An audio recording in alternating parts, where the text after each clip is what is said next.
Alright, this is a 30, 60, 90 triangle example, and in our example it says determine x and y. Now we know this is a 30, 60, 90 triangle by looking at the angle measures.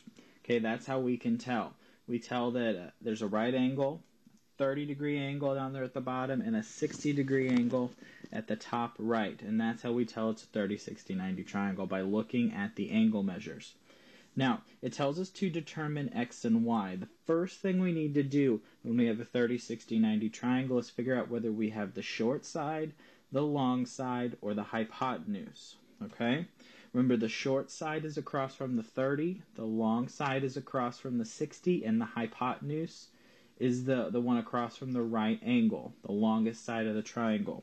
If we look at our picture, the 6 root 3, the numbers that we're given, is across from the 30, which means we're given the short side. Okay, when we're given the short side, to find the long side, we multiply by root 3. This is the long side. And then if we're given the short side, to get the hypotenuse, we multiply by 2. All right? We're given the short side, so we need to find x now. X is the long side, which means we would take 6 root 3, and we're going to multiply that by root 3. Well, 6 root 3 times root 3, that ends up being 6 square root of 9. The square root of 9 is 3. So now it's 6 times 3, which is 18. So there's x. X is 18.